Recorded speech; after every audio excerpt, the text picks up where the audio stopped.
مەڵا پڕ بەدڵ بەخێراتنی هەمووتانەکەم. هیوادارم ڕۆژ و ساتێکی خۆش پێکەوە بەسەر بەری. ئەمڕۆکە لێرە کۆبوونەتەوە تاکو بە بۆنەی سیویەکی جۆزەردان ڕۆژی پێشمەرگەی کۆمەڵە کە بە بۆنەی جانبەختکردنی کاک سەعیدی موعینی واتە ناسراو بە کاکخانە لە باشووری کوردستان بەدەست ڕژیمی بەعس جانی بەخت کرد و ئەم ڕۆژە بە مناسبەتی ڕۆژ شەیدبوونی ئەو نانراوە ڕێز بگرین لە هەموو جانبەخت کردوانی ڕێگای ئازادی و سوسیالیزم. ڕێز بگرین لە هەموو پێشمەرگەکانی کوردستان بەتایبەت پێشمەرگەکانی کوردستانی باشوور کە لەم سات و کاتەدا لە سەنگەری پێشەوەی مقاومەت لە بەرامبەر دەڕەندەترین هێزی کۆنەپەرستی ئاینی واتە داعش وەستاونەتەوە و جان و ماڵی خۆیان داناوە بۆ خەباتکردن لەم ڕێگایەدا. هەر لێرەوە ڕێز دەگرین لە هەموو پێشمەرگە دێرێنەکانی کۆمەڵە کەم ئەندامان و هەروها ڕێز دەگرین لە هەموو پێشمەرگەکانی نەسلی تازە کە نیان هێشتووە خەباتی پڕ لە شانازی کۆمەڵە بکوێتە ئەرز و بکوێتە پەراوێزەوە و بورە و هێزێکی تازەیان داوە بەم حیزبە. پڕ بەدڵ پیرۆزباییتان دەکەم، سپاستان دەکەم بۆ بەشداریتان. بەم بۆنەوەیە بەرنامەیەکمان تەرخان کردووە کە دەقی بەرنامەکە بەم شێوەیە بێت لە پێشدا دەقەیەک بێدەنگی بۆ یادی شەهیدان ڕاگرین، دواتر سرودی بانگەواز ڕسمێتی پێدەین و لە ئیدامەدا چەند پەیام و پیرۆزباییەک لەلایەن حیزب و ڕێکخراوە سیاسیەکانەوەیە، دواتر کورتە فیلمێکە کە بڵاو ئەبێتەوە. ئێستاش بە بۆنەوەی کە چەند میوانێکی فارسمان هەیە بە خێراتنێکیش لەلایەن مەریەم مەهدەوی بە خێراتنیان دەکەین، سپاسیانەکەین. مریم. با درود فراوان خدمت شما مهمانان و حضار گرامی و عرض خیر مقدم به شما عزیزان. 31 خرداد روز ارج نهادن به اولین ستاره سرخ آسمان زحمتکشان و کارگران سعید معینی ملقب به خانه می باشد که پس از چند سال مبارزه مخفیانه و فعالیت زیرزمینی با جان باختن کاکخانه و علنی شدن مبارزه، کموله با افقی تازه و مملو از نیرو به کردستان بشارت آزادی و رهایی از یوغ دول ضد انسانی داد و تاکنون نیز توده‌های مردم را بیدار نگه داشت و مانع زانو زدنشان در مقابل تاریک پرستان شده است. صدایی که از زندانهای ساواک از نعره به نیروی مسلح و در خور مبارزه مبدل گشت و با قضاوت تاریخ و در طول سلطه رژیم جمهوری اسلامی بر ایران، کموله منافع حزبی را اولویت قرار نداد و خواسته های مردم را قربانی سازش با این رژیم جلاد نکرد و از خواسته های خلق کرد یک قدم عقب نشینی ننمود. این روز گرامی داشت صدها تن از پیشمرگان دلیر و فهیم کموله است که در خارج کشور نیز از جمله اقلیم کردستان عراق مورد یورش عوامل رژیم قرار گرفتند و ترور شدند. آری، ارج نهادن پیشمرگان حزبی که وجودشان در بیرون از ایران نیز لرزه بر پیکر رژیم می‌اندازد و ایران تاکنون با سرمایه‌های عظیم رسانه‌ای و اقتصادی از متوقف ساختن کاروان مبارزه دریغ نکرده و خوشبختانه با شکست مواجه شده است. 31 خرداد را ارج می نهیم و یادی می کنیم از همه شهیدان راه آزادی و سوسیالیسم. یاد می کنیم از همه پیشمرگان کردستان، خصوصاً پیشمرگان کردستان جنوبی که این روزها با نیروی مرتجع و ضد انسانی داعش در سنگرهای مقاومت در حال مبارزه هستند و از خاک و وطن خود دفاع می کنند. در روز پیشمرگ کموله یادی کنیم از پیشمرگان قدیمی که شعله آزادی و رهایی را برای نسل‌های آینده روشن کردند. یاد کنیم از پیشمرگان تازه به صف آمده که این شعله را همچنان روشن نگه داشتند و این راه را ادامه می دهند. یادی کنیم از تمام پیشمرگان جانباز که در این راه تکه‌ای از تنشان را نثار کردند. امروز روزی است که کاک سعید معینی با فدا کردن جانش جرقه امیدی در دل سیاه رژیم دیکتاتور و استبداد زده زمان خود زد و شعله آزادی و رهایی را در آن روشن کرد. راهی که بعدها هزاران انسان آزادیخواه آن را پیمودند تا این نور امید هرچه بیشتر شعله‌ورتر شود و شعله این آزادی دامن سیاه ظلمت را بسوزاند و روشنایی و روز آزادی را به ارمغان آورد. به همین مناسبت برنامه‌ای ترتیب داده ایم که تقدیم حضورتان می‌گردد. ابتدا با سرود بانگواز که سرود رسمی کموله هست برنامه آغاز می شود. بعد از شنیدن سرود به احترام تمام جانباختگان راه آزادی و سوسیالیسم 1 دقیقه سکوت خواهیم کرد و در ادامه پیام‌های احزاب و سازمان‌های سیاسی را خواهیم شنید و در بخش دوم برنامه با شادی و پایکوبی مراسم امروزمان را ادامه خواهیم داد. پیروز و پرشکوه باد 31 خرداد، روز پیشمرگ کموله و روز تجدید میثاق با خانواده جانباختگان و زندانیان سیاسی و هر کسی که لحظه ای را برای کموله و تحقق آرمان‌های کردستان تلاش نموده. با سپاس فراوان از حضور گرمتان در روز گرامی داشت پیشمرگ کموله، روز خوبی را برایتان آرزو می‌کنم. مرسی. سپاس فراوان از مریم خانم مهدوی. ئێستاش مراسمەکە بە سرودی بانگەواز سرودی ڕسمی کۆمەڵە دەست پێ یەکەین.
ئێستاش خولێک بێدەنگی بۆ یادی هەموو جانبەختکردوانی کوردستان ڕادەگەیەنین.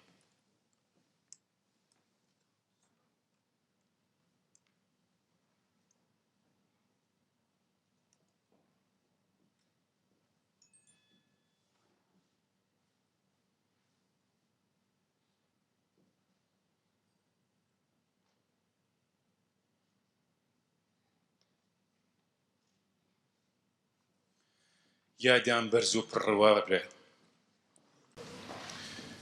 ئێستاش مۆمی ڕۆژی پێشمەرگە لەلایەن دادەبەهاری فاتمی و دادەچیمەنی هێمەتیەوە داوان لە یەکەم بێن کە مۆمەکان داگیرسێنن.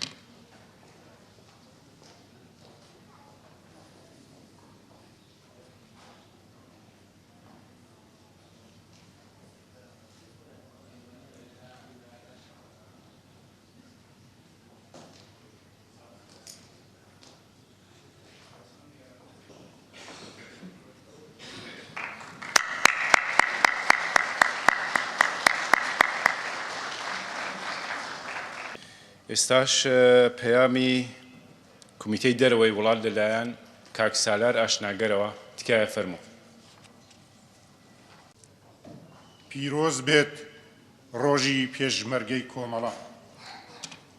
من قسەکانم بە هەڵبەستێک لە شاعری گەورەی ئێران ئەحمەدی شاملوو کە کاک عەلی ئاشناگەر بە یادی کاکخانەی موعینی کردوویەتە کوردی پێشکەشتان دەکەم و دەست پێ دەکەم.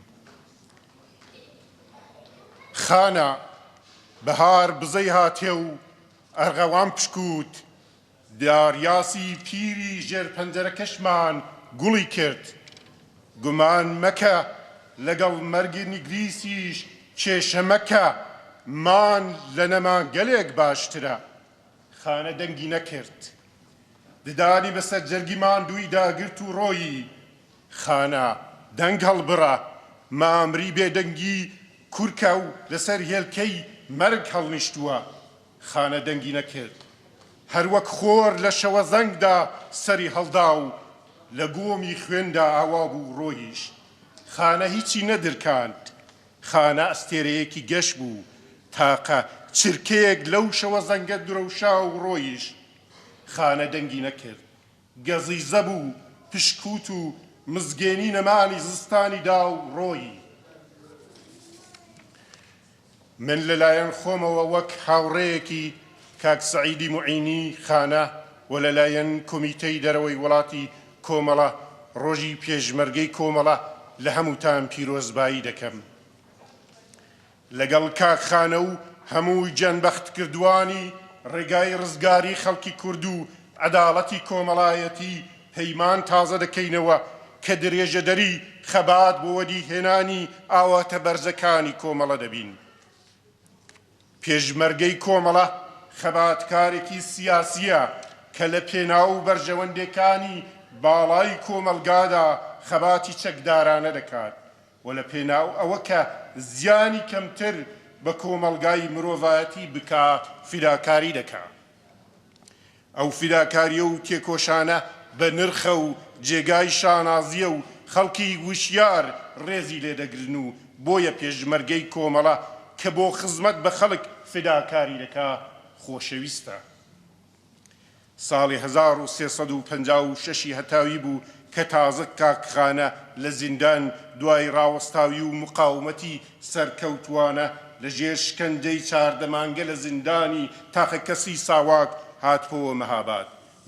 من ئەو کات لاو بووم و زووتر بەهۆی عەلی برامەوە لەگەڵ کاکخانە ئاشنا ببووم. بەدەم قسەوە ڕێگایەکی دوور و درێژمان بە قەراغ شاردا پێکەوە پێوە.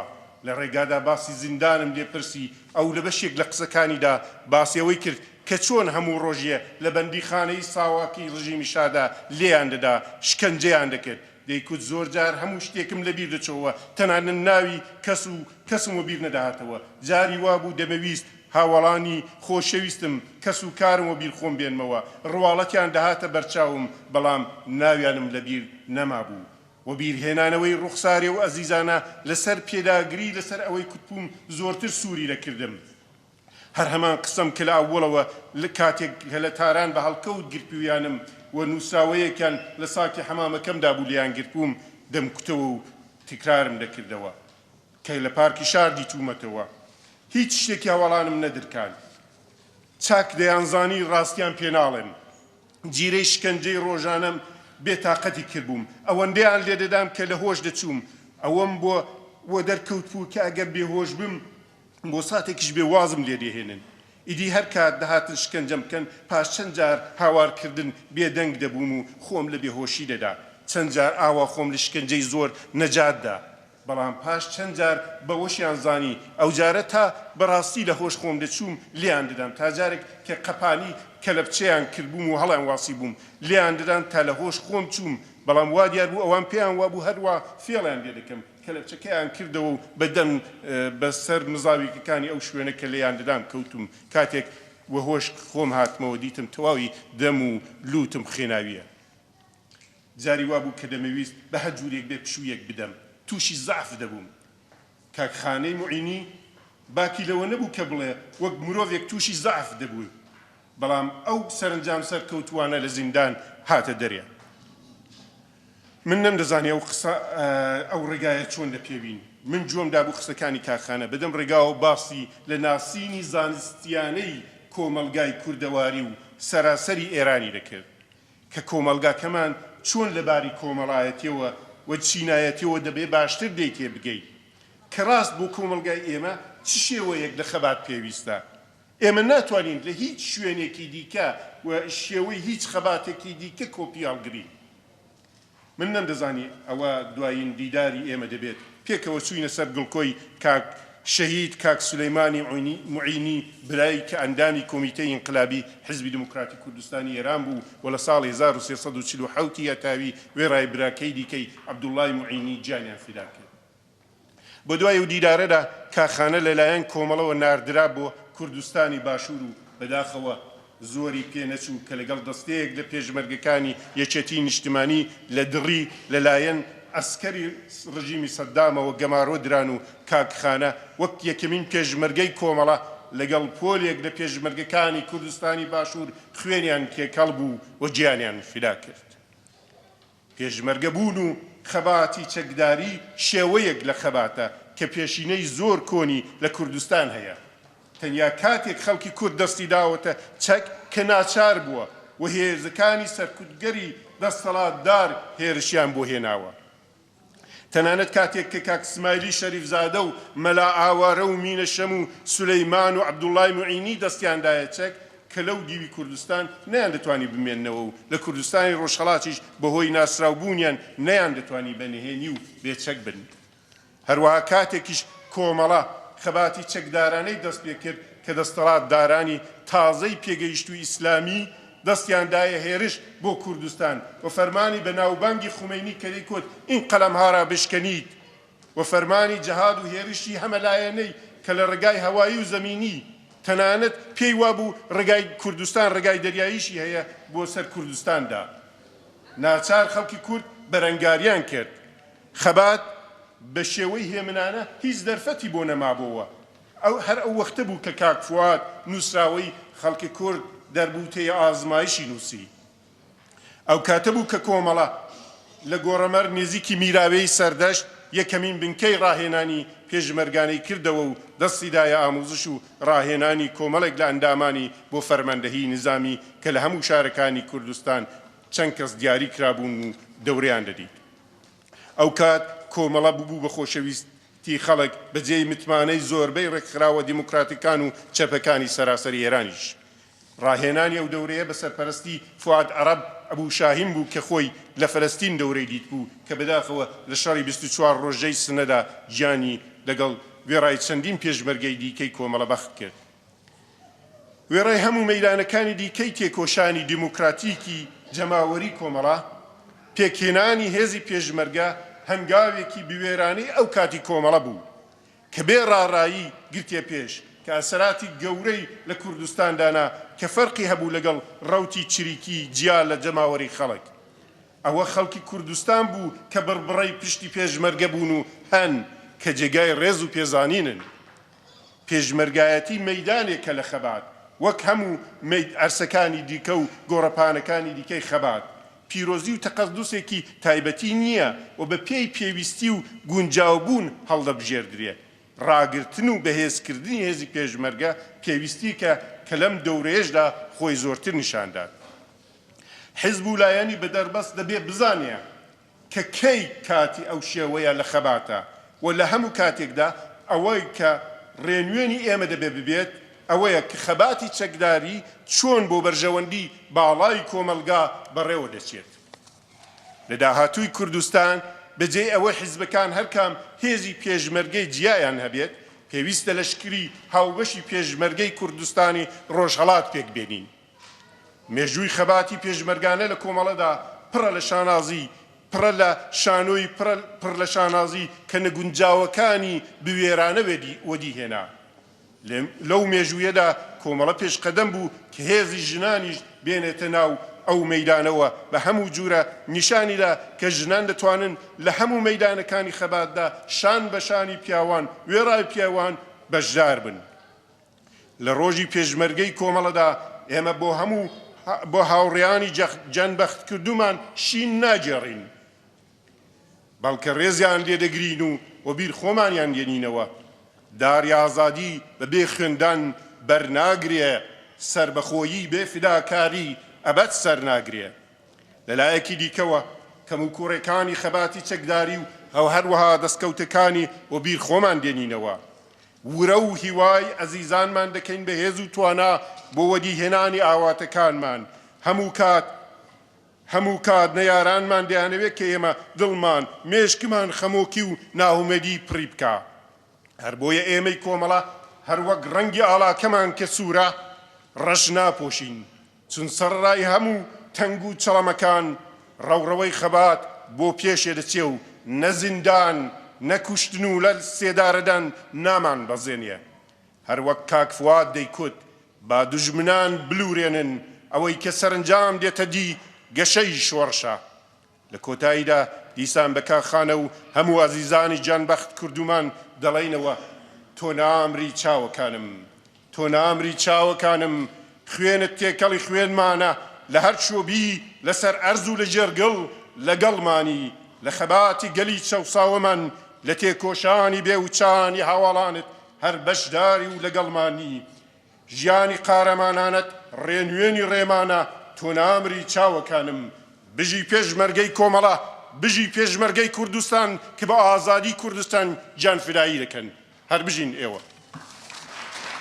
ئێستاش داوا لە هاوڕێ برایمی کۆنەپۆشی یەکەم کە بێت پەیامی کومیتەی نۆڕۆژ بخێنێتەوە. هاوڕێیانی کومیتەی نۆڕۆژ ئیفتخاریەوەیان داوە بە منم پەیامی خوێنمەوە لە خزمەتانە. بەرحاڵ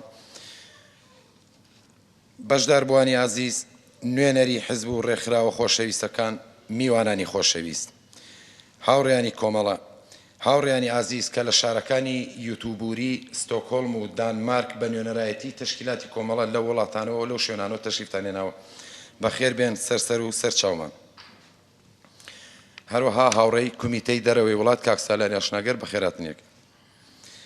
ئەمڕۆ لە دەوری یەک کۆبووینەتەوە تا یادی هاوڕێ ئازیزمان کاک سەعیدی معینی ڕێز لێ بگرین و 36 ساڵ خەبات و چالاکی هێزی پێشمەرگەی کۆمەڵە بەرز بنرخێنین و بەڵێن بدەین لە هەر کوێی ئەم گۆی زەویەدا بژین بەرگی پڕ لە شانازی پێشمەرگەی کۆمەڵە لەبەر داناکەنین. کاتێک ناوی پێشمەرگە برێت بێشک کۆڵێک حەماسە، کارەسات، سەرکەوتن، کەند و کۆسپ و زۆر مانای تایبەت لە مێشکتا تێپەڕێت. پێشمەرگە ئەو مرۆڤەیە کە هەوڵی ڕاگرتنی ژیان و ئاوەدانیەدات، هەوڵەدات کە ژیان نەمرێت. زۆر جاران ئەو هەوڵانە بە نرخی بەختکردنی گیانی خۆی تەواو بووە. پێشمەرگە هێمایەکە بۆ مانەوە، بۆ خەبات و تێکۆشان، بۆ هەوڵدان لە پێناو وەدیهاتنی ئاواتە ئینسانیەکان. پێشمەرگە بەبێ چاوەڕوانی پاداش لە کەس بە نرخی ژیان و گیانی خۆی لە هەوڵی تێکۆشاندا بووە و هەیە. پێشمەرگەی کۆمەڵە هەڵگری کۆمەڵێک تایبەتمەندی خۆیەتی کە سەری ئەم هێزەی سەربەرزانە ڕاگرتووە. مرۆڤێک کە قەڵەم کەرەسەیەتی، بیری نوێ شانازیەتی، چەکیشانی پارێزەری دەنگی هەژاران و چەوساوانە لە کوردستان. پێشمەرگەی کۆمەڵە لەلایەک بە چەکیشانی هەوڵی بەرگری لە خاک و خەڵک و ژیانی داوە و لەلایەک بە قەڵەم هەوڵی ڕێنوێنی داوە و ڕێگا چارەکانی نیشان داوە. پێشمەرگەی کۆمەڵە تەنیا هێزێکی چەکدار نەبووە، بەڵکو بە بیری نوێ بەردەوام ڕۆشنکەرەوەی لێڵایی ناو کۆمەلگا بووە.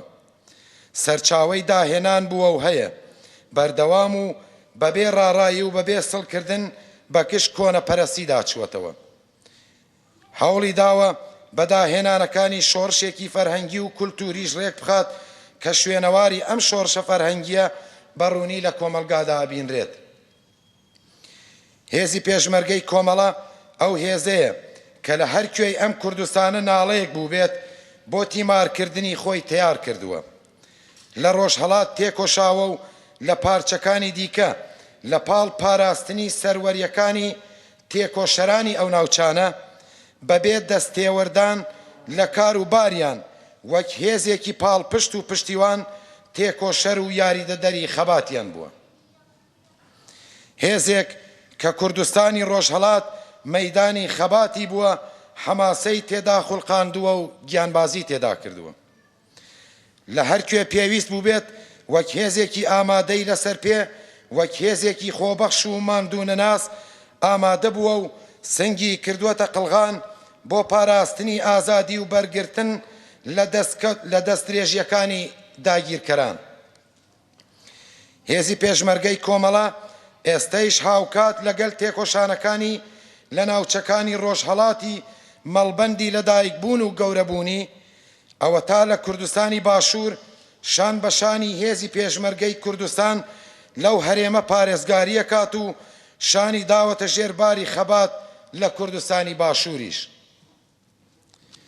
بەشداری هێزی پێشمەرگەی کۆمەڵە لە شەڕی دژی کۆنەپەرستانی داعش ئامادەیی و خۆبەخشی ئەم هێزە ڕاوەستاوی ئەم هێزە لە بەرانبەر کۆنەپەرستاندا سەلمێنەری ئەو ڕاستیەن کە هێزی پێشمەرگەی کۆمەڵە وەک هەمیشە پۆڵاینە. هیوابەخشە و هێزێکە کە گەلی کورد وەک باسکی بە هێزی خۆی ئەتوانێت بە ئەژماری بێنێت. پێشمەرگەی کۆمەڵە ئەو شانازیەی پێبراوە کە لە حیزبێکدا خەباتەکات حیزبی ڕاستینی خەڵکی چەوساوە و بندەستی کوردستانە. هێزێکە کە ڕزگاری لە بندەستی و چەوساندنەوە و عەداڵەتی کۆمەڵایەتی بۆ کۆمەلگای کوردستان مەبەستی بووە و بنەمای کار و تێکۆشانی لەسەر ئەو ئەسڵە داڕژراوە.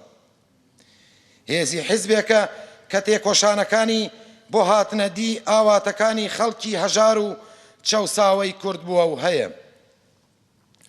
چالاکیەکانی بۆ ڕزگاری ژنان لە کۆیلەتی و بندەستی هەوڵەکانی بۆ بوژاننەوەی سفرەی کرێکاران و هەژاران ڕێخستنی لە پێناو پاراستنی دەنگی نووسەر و ئەدیب و ڕووناکبیر و خوێندکار و هونەرمەند بووە و هەیە.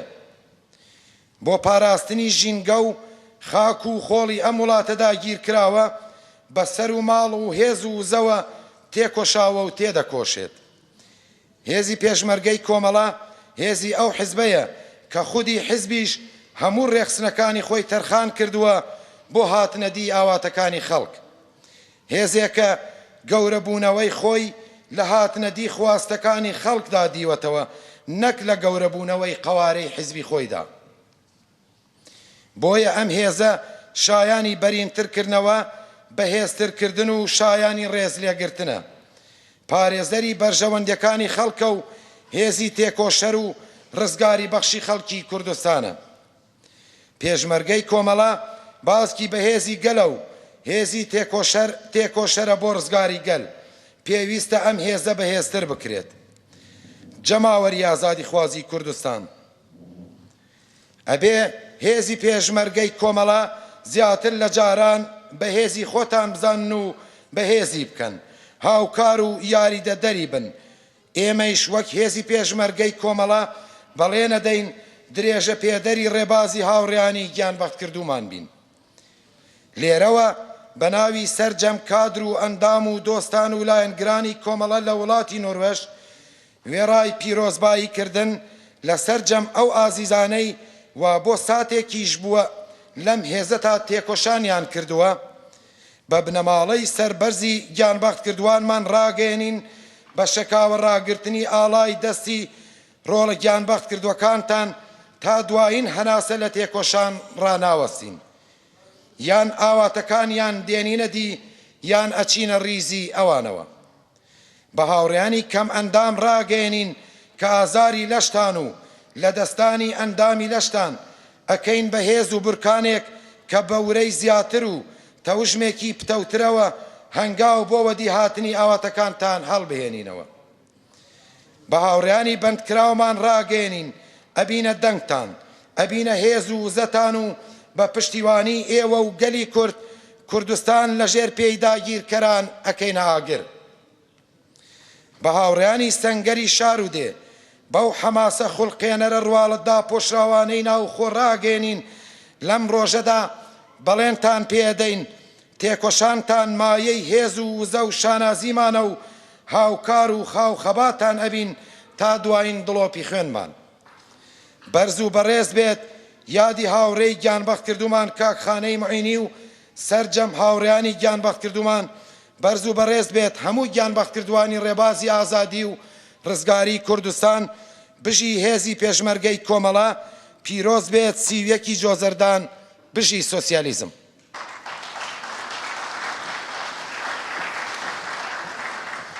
زۆر سپاس لە کاک برایانی کۆنەپۆشی بەرپرسی کومیتەی نۆڕێژ. ئێستاش داوا لە کاک سیاوش سەنگتراژ دەکەم کە پەیامی حیزبی ئێسڤەی نۆڕێژمان بۆ بخێنێتەوە. از آقای سیاوش سنگتراژ میخوام که تشریف بیارم تمامشون رو بخونن. گانی که چنگ و عود چه تقریر میکنند، پنهان خورید باده که تعذیر میکنند، ناموس عشق و رونق و شاق میبرند، منع جوان و سرزنش پیر میکنند. گویند حرف عشق مگویید و مشنوید، مشکل حکایتی است که تقریر میکنند. Mine venner, kamerater, jeg har pleid å hilse på dere på persisk, men nå holder jeg meg bare til en persisk dialekt i starten. Første gang kom jeg hit for 4 år siden, og siden da har jeg besøkt arrangementene til Komela flere ganger. Og hver eneste gang jeg vil hit, gjør jeg det med stor glede. Mitt navn er Siavesh Sangtarash, og jeg er Oslo SVs andre kandidat i kommunevalget til høsten 14. september. En kommunevalg som kommer til å være veldig viktig og dreier seg om et spørsmål som jeg mener er også viktig for Komela og våre andre kurdiske venner i Oslo. Det dreier seg om et spørsmål som er skillelinjen mellom høyre- og venstresiden i hele verden. Og det er følgende: skal de mest ressurssterke i samfunnet bidra med litt mer penger for at man skal kunne finansiere velferd til de svakeste, eller ikke? Skal de mest rike i Oslo betale litt mer så vi kan finansiere skole, barnehager og gratis aktivitetsskole og jobb til innvandrerkvinner, eller ikke? Oslo SVs svar er helt klar. Vi bor i en delt by i Oslo, og for å få ned forskjellene må vi dra inn mer penger fra de rikeste. Jeg sa det her fordi jeg pleier å bruke mine anledninger til å både snakke om SVs politikk og om Komela. Men nå over til Komela og Kurdistan. Det er alltid gledelig å komme hit, men i dag er en veldig, veldig spesiell dag. Dagen vi markerer Komelas sine peshmerga er veldig spesiell, fordi i dag markerer vi de kvinner og de menn som står på barrikadene for å forsvare menneskeverd, demokrati, likestilling og frihet i et område alle kjemper dem imot. For Komelas del har det også alltid dreid seg om sosialismen og arbeidernes rettigheter. Og det har alltid dreid seg om forsvar. Kurderne har aldri angrepet noen i Midtøsten, det må alle forstå. Men de har blitt angrepet av alle mulige krefter. Kurderne har blitt massakrert med kjemiske våpen fra Saddam. De har blitt bombet i stykker fra revolusjonsgarden i Iran. De har blitt bombet av Tyrkia, Syria, Assad og resten der. Og i dag ser vi det som skjer i Sør-Kurdistan. Det er veldig viktig at hele verden forstår det. Vi i SV har alltid skjønt det. Vi i SV har alltid vært interessert i Kurdistan historie og har hatt god kontakt med kurdere og Kurdistan. Men nå har hele verden sett det, mener jeg. Folk har sett at i den situasjonen Irak er i, det er en befolkning, og de er kurdere, som kämpar mot det barbariska regimet som styrer Irak idag. Och inte nog med det, ger de plats för andra människor som är också på flykt. Kurdistan har alltid varit platsen till olika religioner, olika kulturer, också efter revolutionen i Iran. با تشکر فراوان از آقای سیاوشی سنگتراش استاش داوا لە هاوڕێ حەبیب قادری ئەەکەم کە بێت ژیاننامەی کاک خانە بخێنێتەوە. ئەم کاتتان باش بەشداربوانی خۆشەویست.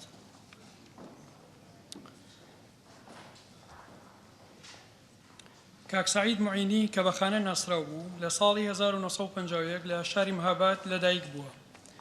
ساڵی 1970 دیپلۆمی لە ڕیاضی لە ڕشتەی ڕیاضی فیزیک وەرگرتووە.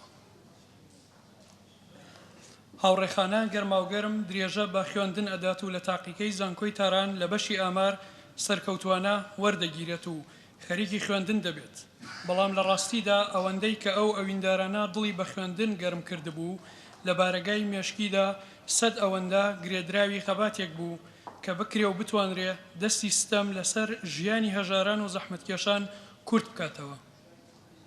هەر بۆیە خانە معینی ئەگەرچی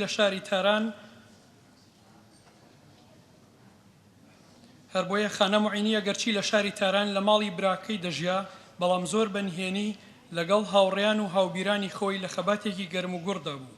لە بەهاری ساڵی 1970دا لە زانکۆی تاران لەلایەن ساواک گیرا. ماوەی 8 مانگ بێسەر و شوێن بردیان و بەبێ هەواڵ هێشتیانەوە. بە دوواداچوونی بنەماڵە و گەڕان بە شوێنی خانەدا هیچ ئاکامێکی لێ نەکەوتەوە و نەیانتوانی لەمان و نەمانی دڵنیا بن. سەرنجام یەکێک لە ناسیاوانی بنەماڵەکەیان بە ناوی دکتۆر مستەفا عەلەم کە پسوۆڕی بەشی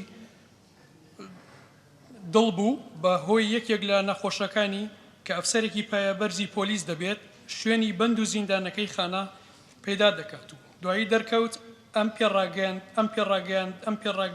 پێڕاگەیاندنە خۆی چەشنداوە و چەڵەکەیەک دەبێت کە بە نیازی دۆزینەوەی یارانی سیاسی خانە لەسەر ڕێی بنەماڵەکەیدا دادەنرێتەوە. کاتێک خانە دێنن بۆ لای دایک و خوشکی بە دارەمەیت هەڵی دەگرن و چونکە خۆی نەیتوانیەوە بە پێی خۆی بێت بۆ دیداری دایکی لەژێر ئەشکەنجەدا و لێدوان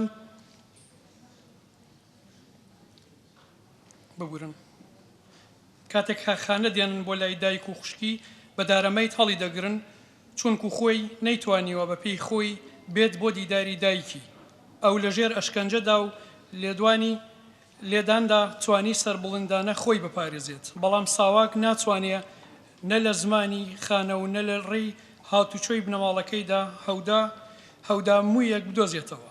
ماوەی 3 ساڵ و نیو لە ژێر ئازار و ئەشکەنجەدا دەمێنێتەوە بەبێ ئەوەی هیچ جۆرە نهێنیەک بدرکێنێت. لە خەرمانانی ساڵی 1356 واتە 1970 بەبێ ئەوەی کە تاوانێک و ئەستۆ بگرێت وەک کەسێکی بێتاوان لە ڕوانگەی ساواکەوە لە زیندان ڕزگاری دەبێت و دەگەڕێتەوە شاری مەهاباد. دوای ماوەیەک دەست دەکاتەوە بە خوێندن لە زانکۆی تاران لە بەشی ئاماردا پلەی لیسانس وەردەگرێت و دیسان دەگەڕێتەوە مەهاباد. گەڕانەوەی خانە بۆ مەهاباد بەرنامەیەکی تەواو تازەتر دەبێت کە خانە بۆ دیتنی دەورەیەکی عملی لە کاری خەبات و پێشمەرگایەتی لە سەرەتای مانگی مای 1970دا ڕەوانەی ناوچە ئازادکراوەکانی باشووری کوردستان دەکرێت و دەبێتە هاوسەنگەری دەستەیەک لە پێشمەرگەکانی یەکێتی نیشتیمانی کوردستان.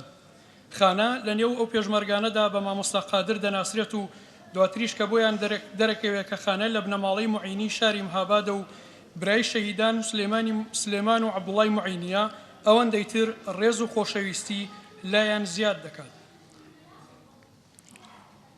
لەو دەمەدا ئەحمەد فەتحوڵڵا فەرماندەی ئەو دەستە پێشمەرگەیە دەبێت. ئەو کە دەیزانی هەردەم ترسی هێرشی لە ناکاوی هێزەکانی ڕژیمی بەعسیان لەسرە زۆر بۆ خانە بە پەرۆش دەبێت. ئەحمەد فەتحوڵڵا زۆر جار لای پێشمەرگەکان وتبووی من دەزانم مانەوەی مامۆستا قادر لای ئێمە چی هێزوتین و پشتیوانیەکە بۆ ئێمە، بەڵام من لەوە نیگارانم کە ئەم کەسە ڕووناکبیر و تێکۆشەرە پاش ساڵەها زیندان و ئەشکەنجە لە پەنا بەردێکدا شەهید بێت و لەدەست بچێت. جا لە ئەوە ئەم دوو برای قارەمانی چەند ساڵ لەمەوە پێش شەهید بوون. داخێکی گەورە دەبێت سوێیەکی دیکە بکەوێتە برینی ئەو بنەماڵە تێکۆشەرە. بەرەبەیانی ڕۆژی چوارشەمە 21/6/1970 بەر لەوەی گزنگ بدات خانە لەگەڵ 17 پێشمەرگە یەکێتی نیشتیمانیدا بۆ ئەنجامدانی کارێک دەچنە گوندی دڕێ لای ماوەت و لە نزیک کانی بێشوو نان دەخۆن و پشوو دەدەن. کاتێک خۆر هەڵدێت پێشمەرگەکان هەست بە جموجۆڵی سەربازەکانی ڕژیمی بەعز دەکەن. دەمودەست خۆ کۆ دەکەنەوە و هەڵ دەدەن هەر چۆنێک بێت خۆ دەرباز بکەن و نەکەونە شەڕێکی نابەرابەرەوە. بەڵام ڕژیم بە هێزێکی گەورەی پڕچەکەوە چواردەوریان دەگرێت و لە چەند لاوە هێرش دەکاتە سەریان. پێشمەرگەکان بەدەم هەوڵدان بۆ شکاندنی ئابڵۆقەکەی دوژمن و خۆ دەربازکردنەوە شەڕێکی سەخت و قارەمانانە دەکەن کە نزیکی 6 سەعات دەخایەنێ. لە ئەنجامدا 6 پێشمەرگە شەهید دەبن و 4 پێشمەرگەش بەدیل دەگیرێن و پێشمەرگەکانی دیکەش هەندێکیان خۆ دەرباز دەکەن و ئەوانی دیکەش لە پەناوپاسێردا خۆ حەشار دەدەن تا تاریک دادێ. خانە و ئەحمەد فەتحوڵڵا دوان لە شەهیدەکانی ئەو داستانە قارەمانانەیە دەبن و دڵی پڕ لە هومێدی کاکخانە ڕادەوەستێت. خەڵکی قارەمانی گوندی دڕێ دەچن تەرمی پێشمەرگەکان دەبنەوە گوندەکە و بەڕێز و شکۆوە دەیان نێژن. تەرمی کاکخانە دەبەنە گوندی ماوەت و لەم گوندەدا دەنێژرێت. یادی کاخانە و هەموو گیانبەختکردوانی ڕێگەی ئازادی و یەکسانی پیرۆز بێت. کۆمەڵی شۆڕژگەڕی زەحمەتکێشانی کوردستانی ئێران کۆمیتەی نۆروێژ.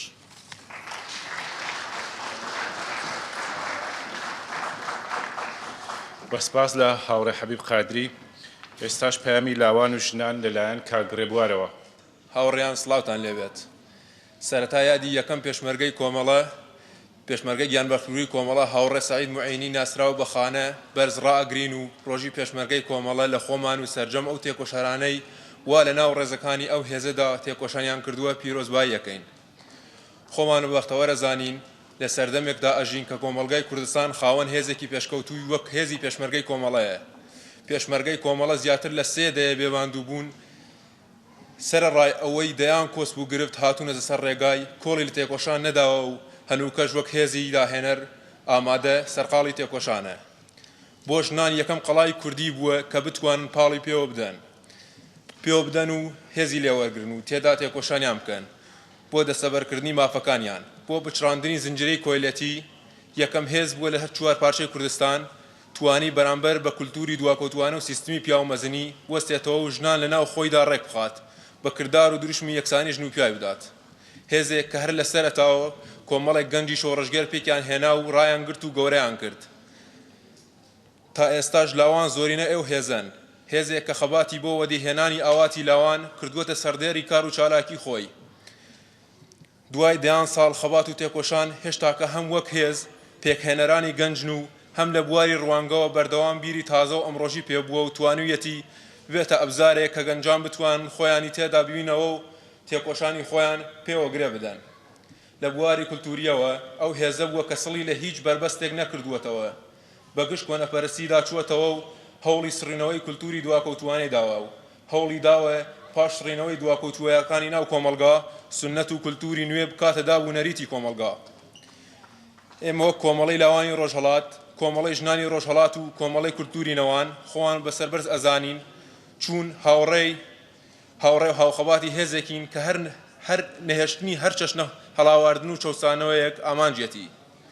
نەهێشتنی هەڵاواردنی نەتەوەی ڕەگەزی چینایەتی و هەر جۆرە هەڵاواردنێک وژاندنەوەی سفرەی کرێکاران و هەژاران گەیشتنی ژنان بە مافێکی ئینسانی و ڕزگاربوونیان لە کۆیلەتی مافی منداڵان و گەیشتنی خەڵکی کورد بە مافەڕەواکانی دابینکردنی عەداڵەتی کۆمەڵایەتی پاراستنی کەرامەتی تاک و کۆمەڵ دابینکردنی ئازادی و پاراستنی سربەستی تاک دابینکردنی مافی مرۆڤ و مافی نەتەوەکان پاراستنی ژنگە ملمرانەی لەگەڵ دواکەوتویانە و کۆنەپەرستیدا وەستانەوە لە بەرامبەر نەتەوەکان ملهوڕی داگیرکاریدا خاڵ گەلێکن کە ئەم هێزە تێکۆشانی خۆی بۆ وەدەستهێنانیان تەرخان کردووە. ئەم هێزە لای ئێمە جێگای ڕێز و بایەخێکی تایبەتە بە بۆنەی سیویەکی جۆزەردان ڕۆژی پێشمەرگەی کۆمەڵە لە خۆمان و سەرجەم ئێوە بەشداربوانی ئازیز هەموو پێشمەرگەکانی کۆمەڵە بنەماڵەی ئازیزی گیان بەختکردووانمان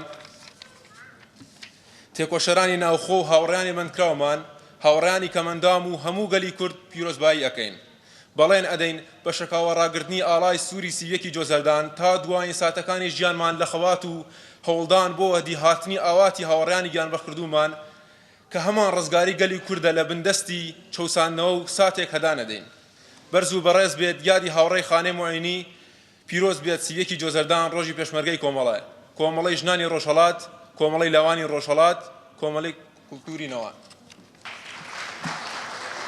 کاک ئەنوەر سوڵتان پەناکەین ئەنوەر خان کە پارچە شعرێکی هەیە با بفەرمێت ڕۆژی پێشمەرگەی کۆمەڵە لە هەموو هاوڕێیانی کۆمەڵە و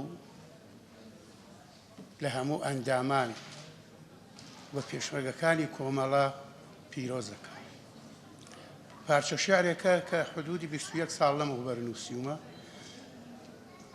لەگەڵ کاک بێهروزی کورد ئەحمەدی پێکەوە ئەم شعرەمان نووسیوە لە 26 سەرماوەزا خوێندومانەتەوە ئیستەش بە بۆنەی ڕۆژی پیرۆزی کۆمەڵەوە ئەو شعرە لێرە خوێنەوە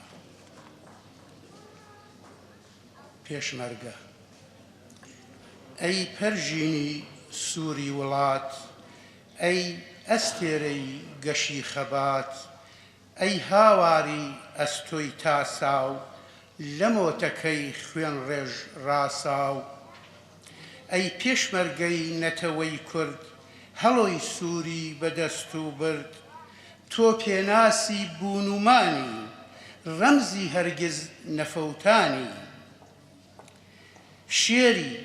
شیری لە کالان کێشراوی هێزی دڵ و سۆمای چاوی دوژمن زەبوونی بەرپێتە کوردستانێ چاوی لێتە مژدەی ڕزگار بوونت پێیە دڵی هەژارانت ژێیە زستان و سەرما و زستان و سەهۆڵبەندان لە زستان و سەهۆڵبەندان لە تاریکستانی نێو زیندان لە هەر جێیەک زوڵم بەرپایە کاتێک بۆ ژیان گیان ڕەوایە تۆ حازری تۆ ئامادەی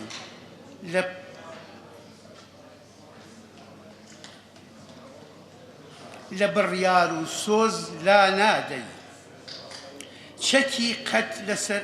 چەکی حەقت لەسەر پێیە لە تۆ ئازاتر جاکێیە ئەی پێشمەرگە مەرگت بەزاند نورت بە ژینەوە لکاند بژی شێری سەنگەر بۆ گەمیگەل هەر تۆی لەنگەر هەر تۆی باسکی بەهێزی گەل ترسی بۆ گیانی داڵ و قەل کوێر بێ چاوی دوژمنی تۆ چاوساغ و چاوی منی تۆ بێهروزی کورد ئەحمەدی و ئەنوەر زۆر سپاس هەروەک کاک منسوور ئاماژەی پێکرد کاگەرانی ورداغی شعرێکی هۆنیوەتەوە بۆ پێشمەرگە بێموناسبەتی نەزانی بوو بە بۆنەی ڕۆژی سیوێکی جۆزەردان ڕۆژی پێشمەرگەی کۆمەڵە پێشکەش بکرێت دیارە بەخۆی بەداخەوە نەیتوانی ئامادە بێ بەڵام خوێندنەوەکەی سپاردووە بە من هیوادارم حەقەکەی بدەمێ و باش بۆی بخوێنمەوە ناوی شعرەکەی پێشمەرگەیە پێشمەرگە ئەی پێشمەرگەی شۆڕەژێر ئەی سوار چاچی کوردستان تێکۆشەری خەباتکار لە گەرمێن و لە کوێستان هەر تۆی هێمای کۆڵنەدان هیوای دوا ڕۆژی کوردان ناسرەوی تا سەرکەوتن لە سەنگەری بەرخۆدان دەشکێنی بەستەڵەکی بیری کۆنەپەرستی هەوێنی ژیانەوە و تین و تەوژمی هەستان تیشک و پڕشنگی ناوت چاوگە و ئاواتی ژیان مژدەبەخشی ئازادی و ئاسۆی ڕووناکی بەیان ئەستێرەی گەشی هیوای لە شەوی ئەنگوستە چاو ڕزگاری بەخشی مرۆڤ هاوڕێی قەڵەم و هەتاو چیرۆکی پرشانازی و سرودی سەرزارانی باسکی بەهێزی گەل و هومێدی هەژارانی لە وشکە ساڵ بارانی زمهەڕی نانی زستان بربڕەی پشتی چیای خوێنی سەوزی دارستان چیژ و کوڕی پێشمەرگە بوونە وێردی سەرزمان چوونە شەڕی تاریکی دەگۆڕن چەرخی زەمان شەڕی خوێناوی سنە کۆچی شاری مەریوان مێژووی پڕشانازیتن ئەستێرەی سووری کاروان بروسکە و وزەی هێزت دەڕوخێنێ دەسەڵات لێزمە و ڕێژنەی ئامانجت دەخەمڵێنێ ڕۆژهەڵات ڕەمزی ئازادی و ئەڤین پارێزەری نیشتمان سەرکەوتنت ئاواتمە جەنگاوەری قارەمان.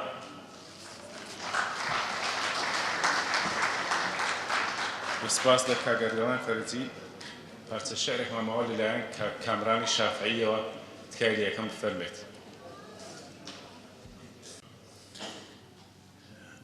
من بەڕاستی خۆم ساز نەکردبوو لێرە شتێک بخوێنمەوە ئێستا کە داوایان لێکردم هەموو جارە لەبەر ئەو کەسانەی کە ڕوبەڕوو من بەڕاستی سترەس دەبم بە تایبەت کەسانێکی وەک مامۆستا شۆستان خانمەوانە بە هەر ئاڵداوای لێبردن دەکەم ئەگەر کەم کۆڕی تێدا بێت.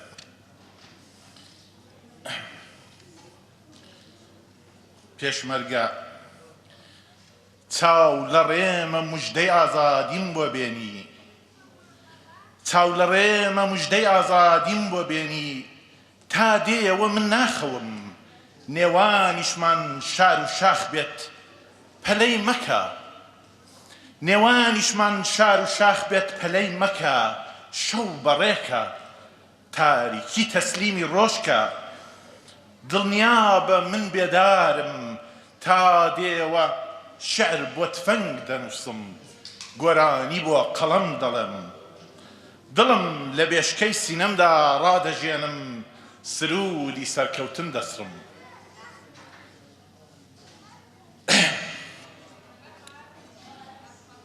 وەکو شاعیر وایە پێشمەرگە وەکو شاعیر وایە پێشمەرگە ئەویش حەزی لە قرچەی شکانی پەلیداری ژێرپێی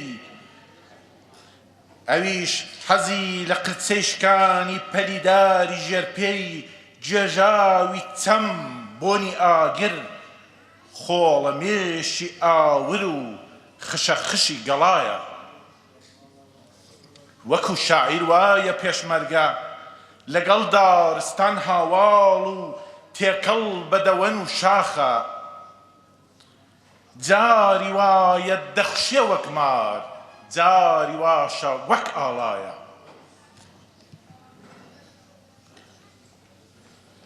وەکو شاعیر وایە پێشمەرگە لەگەڵ دارستان هاواڵ و تێکەڵ بەدەوەن و شاخە لەگەڵ دارستان هاواڵ و تێکەڵ بەدەوەن و شاخە جاری وایە دەخشێ وەک مار جاری واشە وەک ئاڵایە. وەکو شاعیر وایە پێشمەرگە شارەزای ڕێگای سەرکەوتن ڕێبەر پێشرە و ڕێنیشاندەر خۆشەویستی و ئازایەتی لە ناو دڵی خەڵکیدایە. وەکو شاعیر وایە پێشمەرگە سەروای سروشت لەسەر کێشی سەوزە و چیمەن بەو ڕقەی وا لە دڵیدایە بۆ داگیرکەر بە جوانی ڕەخت و تفەنگی ڕێکی باڵای دوژمن دەخاتەوە دوایە. وەکو شاعیر وایە پێشمەرگە دەستە دەستە قاوەیی و سەوز بۆ گوڵانی سووری وڵاتم گیانی لەسەر دەستیدایە. وەکو شاعیر وایە پێشمەرگە دەبێتە هێز و پشتیوان هەر وەک لافاو دێت و دەچێ لە شەڕایە بۆ نیشتمان ئەی هێزی لە بنەهات و حماسەی تۆ بۆ وڵاتم ئەی هێزی لە بنەهات و حماسەی تۆ بۆ وڵاتم بۆ نیشتمان و بۆ خاکم خۆشەویستیت لە بنایە بەسپاسەوە بە هەندێکی ژماندوومان کردن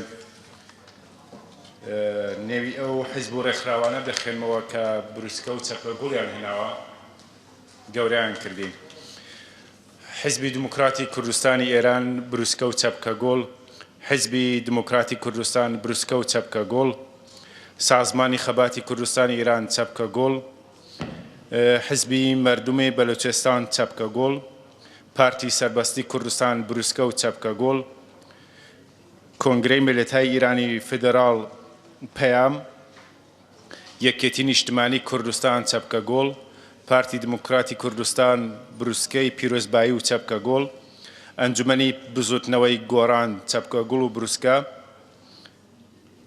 حیزبی سوسیالیستی چەپی نۆڕۆژ ئێسوێ پەیامی بوو بەسپاسەوە ئێستا پیرۆزبایی سیوێکی جۆزەردان لە خۆمان و لە کۆمەڵە ئەکەین بەڕاستی ئەم ڕۆژە زۆر زۆر پیرۆزە وەکو یەکێتی نیشتمانی کوردستان کە بەشدار بووین تایدا چونکە ئەمڕۆ یادی شەهید خانەیە شەهید خانە مێژووی ئەگەڕێتەوە بۆ مێژووی یەکێتی تێکەڵی مێژووی یەکێتی نیشتمانی کوردستان و کۆمەڵە کە شەهید خانە لە هێزەکانی خۆی لە پێشمەرگەکانی کۆمەڵە دابڕا هاتە ناو خەباتی بەردەوام کرد لە ناو هێزەکانی یەکێتی نیشتمانی کوردستانە بۆیە ئێمە ئەرکی خۆمانە کە بە خۆشحاڵی و سەری ڕێز و نەوازش بۆ شەهید خانە و هەموو شەهیدانی ڕێگای ڕزگاری کوردستان دابنەوێنین و دووبارە دەستخۆشی لە کۆمیتەی کۆمەڵی شەکەین بۆ ئەم ڕێوڕسمە شایان بە شەهیدانە زۆر سپاسی تۆشەکەن من لێرەوە بە بەشی خۆم پێش هەموو شتێ بە خێراتنی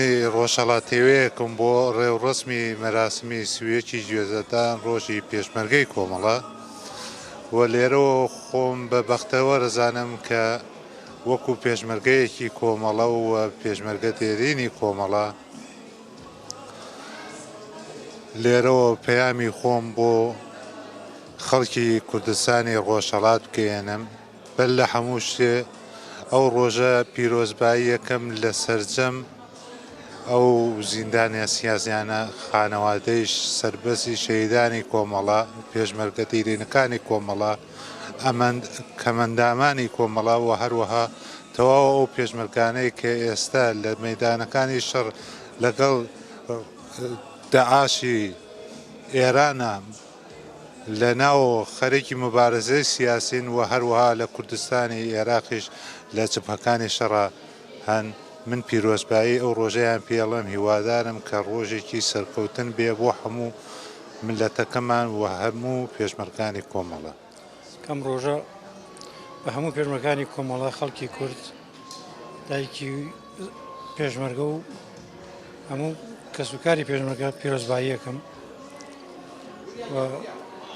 ڕۆژێکی خۆش بوو زۆر سپاس زۆر سپاس مەمنون بەخێر دەرەتا بە خێراتن تەکەم پێم خۆشە خۆت بناسێنیت و بڵێ بۆ چیاتیەوە چە پەیامێک تەیە بۆ خەڵکی ڕۆژهەڵات منی شەروا بە خێراتنێەوە کەم و پیرۆزبای سیویەکی جۆزەردانتان لێ یەکەم و هەروەها پیرۆزبای سیویەکی جۆزەردان لە سەرجەم پێشمەرگەکانی کۆمەڵە دەکەم منیش دیارە خۆم وەکو پێشمەرگەی کۆمەڵە ئەمە بە ڕۆژێکی زۆر خۆشەزانم بۆ هەموو پێشمەرگەکان و هیوادارم ئەم ڕۆژە ببێ بە ساڵی داهاتوو ببێ بە ڕۆژێکە هەموو پێشمەرگەکانی کۆمەڵە لە کوردستانی ڕۆژهەڵات ئەم ڕۆژە جەشن بگرن و ئازادی ڕۆژهەڵات ببینین هەمومان یعنی ئارزووی ناخی هەمومانە کە ئەم ئارزووە بگەیتە دی و هیوادارم بە زووترین کاتەم ئارزووە بگەیتە دی و هەمومان ئازادانە لە کوردستانی ڕۆژهەڵات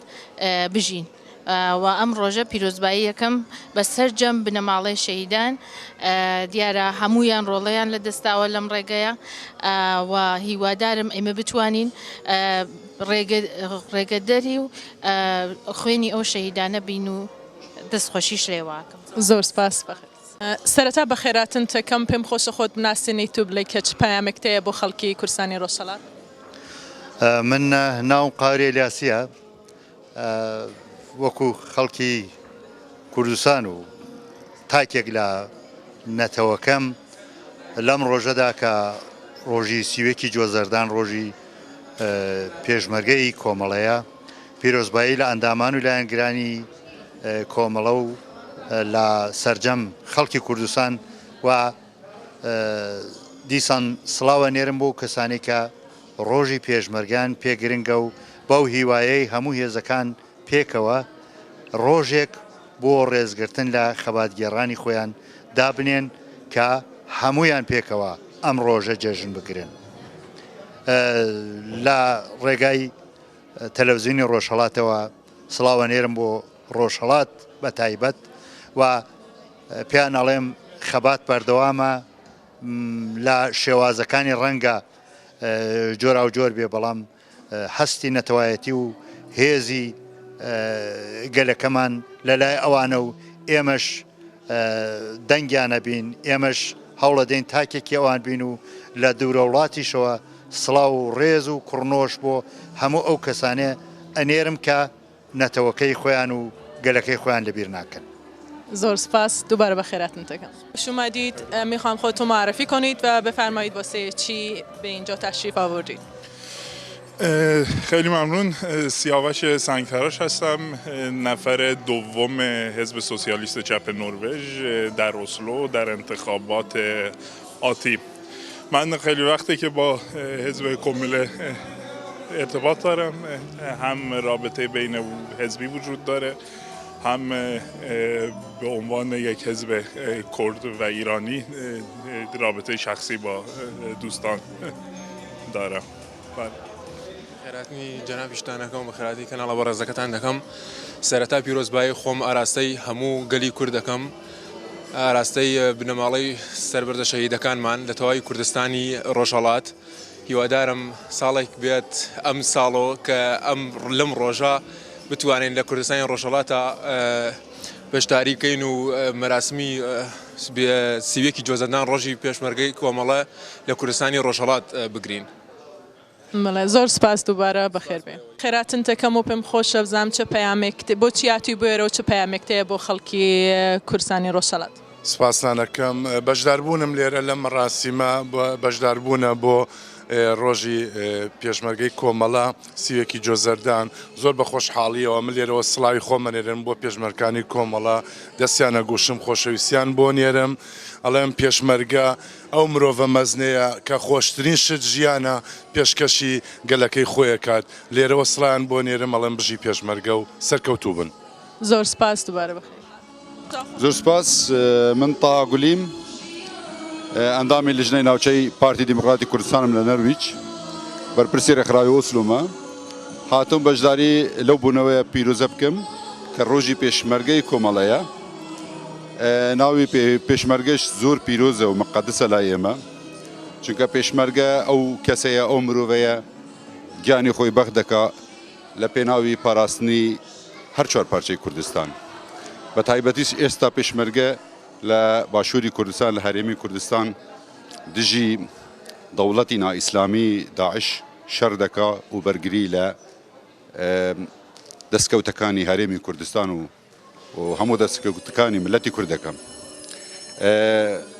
ڕێز و نەوازش بۆ شەهید و ئەو قارەمانە دانوێنین ئەوانەی لە هەر چوار پارچەی کوردستان شەهیدیان بوون بە تایبەتیش کاکە معین کە ئەمڕۆ ڕۆژی شەهیدبوونیە لە هەرێمی کوردستان شەهید بووە.